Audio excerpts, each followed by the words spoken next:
Hai, selamat datang kembali di Nonton Lagi Channel. Bagaimana nih kabar kalian? Semoga baik-baik saja ya. Di episode kali ini kita akan membahas salah satu karakter dari Frozen yang ternyata sangat mengejutkan. Bersiaplah.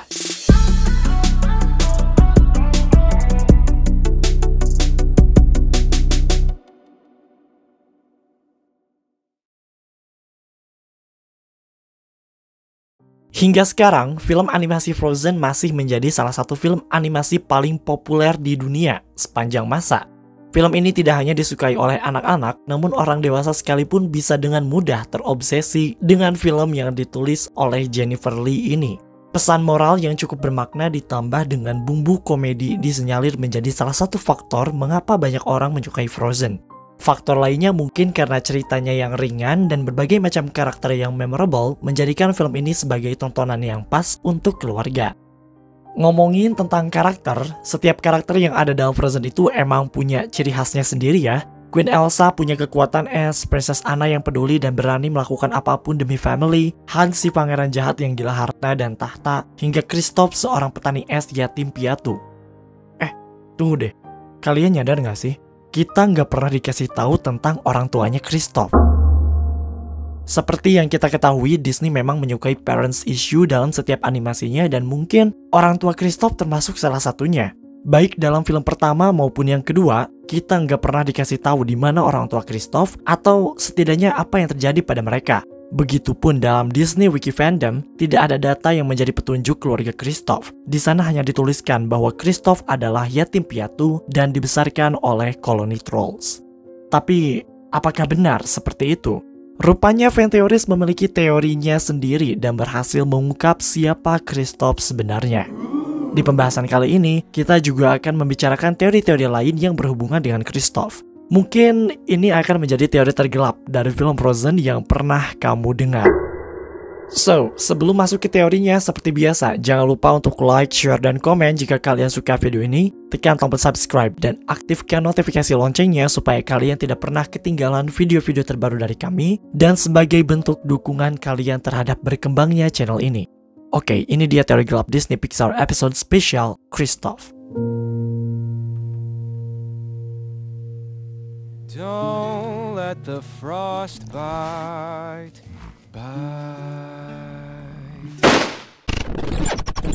Nomor 3, Kristoff dan Sven. Film Frozen 2013 dibuka dengan pengenalan suatu pekerjaan yang cukup unik, yaitu Ice Harvester atau petani es. Di saat itulah kita bertemu untuk pertama kalinya dengan karakter Kristoff. Di sana, ia bersama pria dewasa berusaha untuk mengangkut es yang ada di Arendelle. Kristoff memiliki sahabat yaitu Sven, seekor rusa kecil yang menggemaskan. Pada saat itu juga Sven masih terlihat masih kecil. Entah kenapa Kristoff lebih suka bersahabat dengan binatang ya. Untung aja orientasi seksualnya masih ke manusia, bukan ke binatang. What? Apaan sih?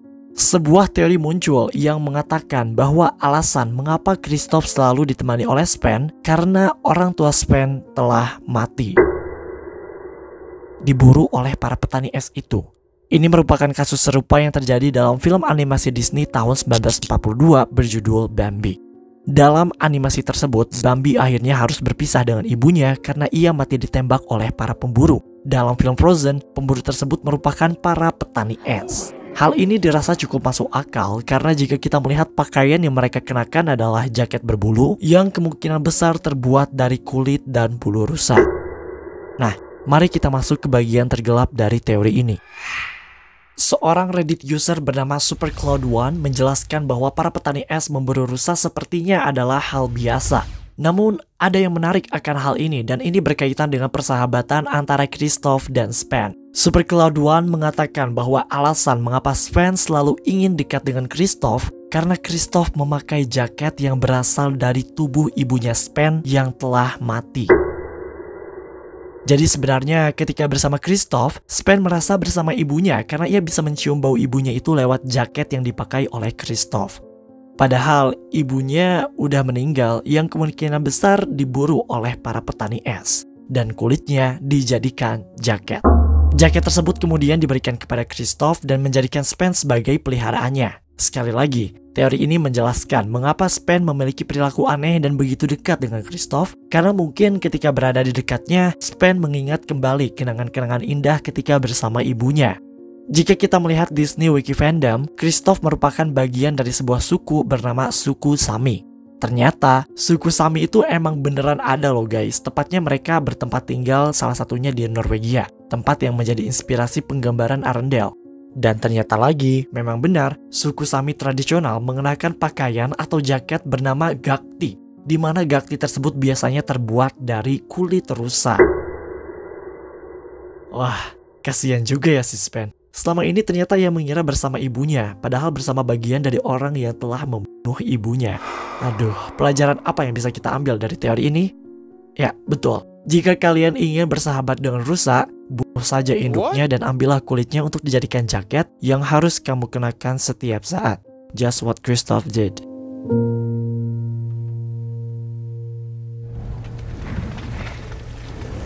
What the?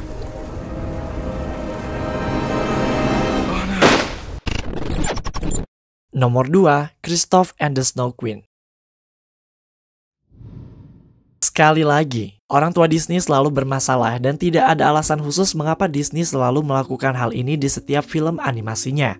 Namun, hal tersebut bukan berarti kita tidak bisa mengetahui apapun tentang kehadiran orang tua beberapa karakter Disney ini. Begitupun dengan orang tua Kristoff. Ada dua teori yang cukup populer di kalangan fan teoris, dan sekarang kita akan menjelaskan teori yang pertama.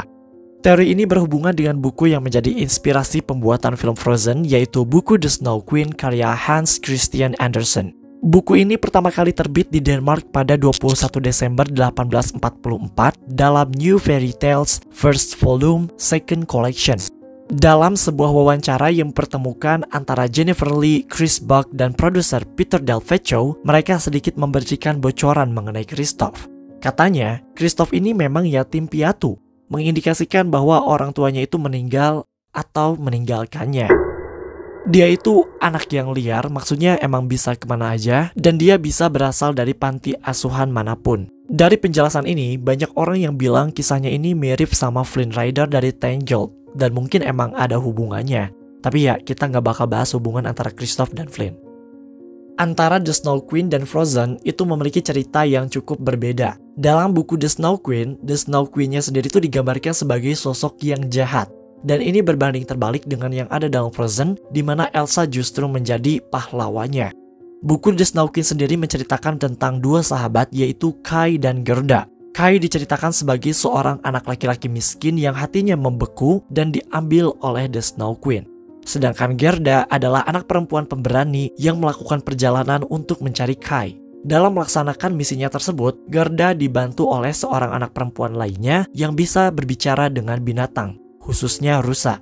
Anak perempuan ini orang tuanya bekerja sebagai pencuri atau perampok. Nah, karakter Kristoff dalam Frozen ini merupakan kombinasi dari dua karakter yang berbeda, yaitu Kai dan anak perempuan yang membantu Gerda.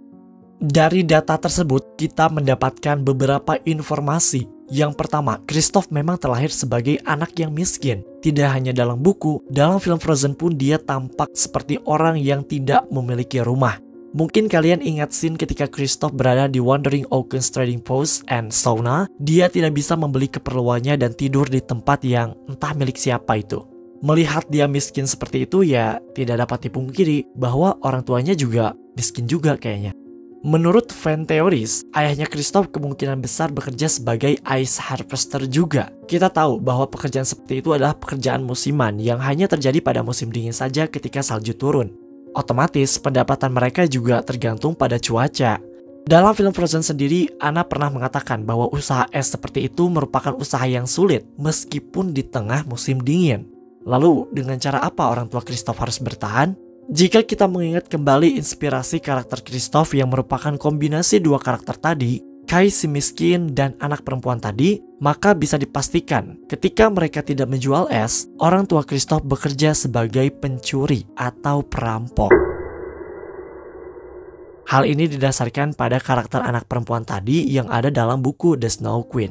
Masuk akal kan ya? Karena bekerja mencari es itu sulit dan bersifat musiman, ya udah mereka merampok aja. Pada awalnya kami berpikir bahwa orang tua Christoph ini adalah orang yang baik. Mereka merampok itu ya karena mereka ingin membiayai dan menghidupi Christoph. Tapi sepertinya hipotesis tersebut salah besar. Justru orang tua Christoph adalah orang tua yang kejam dan sama sekali tidak peduli terhadapnya. Bukti pertama ya tentu saja ketika Christoph yang ada dalam Frozen dibiarkan begitu saja bersama para petani es lainnya. Padahal kan itu berbahaya gitu ya. Bukti yang kedua adalah perilaku Christoph sendiri yang bisa dilihat dalam deleted scene maupun dalam Frozen. Dalam deleted scene-nya, Christoph beberapa kali digambarkan sebagai sosok yang kasar, egois, individualis, dan gila harta. Begitupun dalam Frozen, ketika ia pertama kali bertemu dengan Anna, Christoph digambarkan sebagai sosok yang careless terhadap orang lain. Perilaku tersebut ya mungkin merupakan pengaruh dari orang tuanya. Christoph tidak pernah mendapatkan kasih sayang dari orang tua atau diperlakukan secara tidak baik ketika berada di panti asuhan. Hal ini dibuktikan dengan lagu yang ia nyanyikan di gubuk ketika bersama Sven. Dia berkata bahwa rusa lebih baik daripada manusia. Manusia itu sering mengutuk, memaki, mengkhianati, dan semua manusia memang terlahir seperti itu. Christoph punya lagu kayak gitu ya, mungkin karena dia ngalamin sendiri kejadian-kejadian yang ada dalam lagunya. Dia dimaki-maki hingga dikhianati. Kasihan juga ya Christoph. Bukti lainnya ada dalam lagu yang dinyanyikan oleh para trolls ketika dia akan dinikahkan dengan Anna. Ada lirik yang mengatakan bahwa Christoph merasa terisolasi karena putus asa dan tidak pernah merasakan hangatnya pelukan keluarga. Sebelum masuk ke nomor 1, pastikan kamu untuk menekan tombol like, share, dan komen jika kalian suka video ini. Dan buat kamu yang baru datang dan belum berlangganan, langsung tekan tombol subscribe dan aktifkan notifikasi loncengnya supaya tidak pernah ketinggalan video-video terbaru dari kami.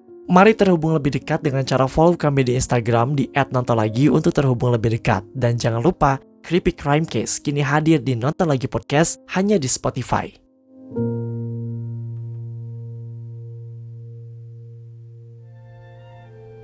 Okay then.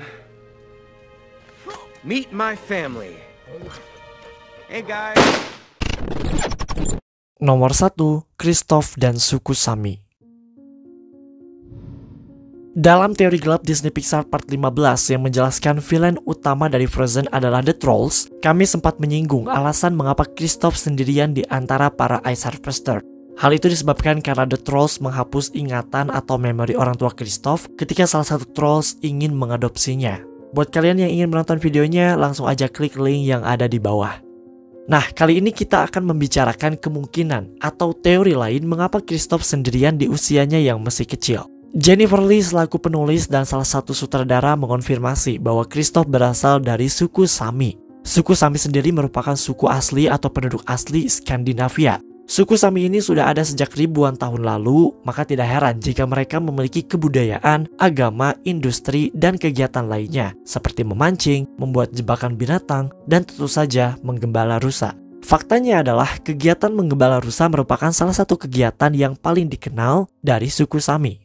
Nah, sekitar tahun 1720-an terjadi sebuah tragedi yang cukup bersejarah bagi suku Sami. Pada tahun tersebut, suku Sami diserang oleh para misionaris atau orang-orang yang diutus untuk menyebarkan paham agama Kristen ke negara asing. Pada waktu itu, para misionaris datang dan membakar beberapa benda penting seperti drum suci suku Sami, rumah, hingga area tempat tinggal mereka. Selain itu, mereka juga mengambil atau mungkin menculik anak-anak untuk didoktrin ulang atau diedukasi kembali dengan kebudayaan dan kepercayaan-kepercayaan baru dari para misionaris tersebut. Nah, mungkinkah Christoph merupakan salah satu anak yang diculik oleh para misionaris itu?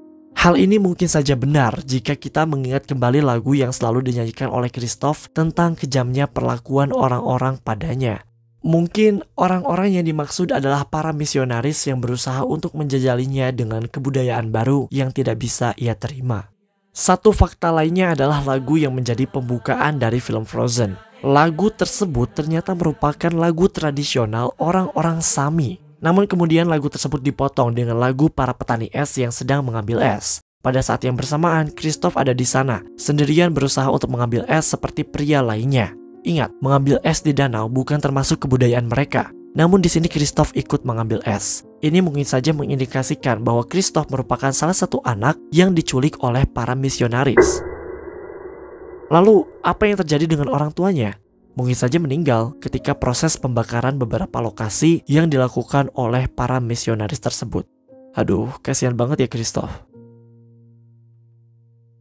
Oke guys, itu dia teori gelap Disney Pixar part 21 episode spesial Christoph. Jadi, apakah Christoph menggunakan jaket dari kulit ibu Yespen? Apakah orang tuanya meninggalkannya atau justru mereka menjadi korban para misionaris? Komen di bawah dan biarkan semua orang tahu teori versi kalian. Sampai jumpa di episode Nonton Lagi channel berikutnya.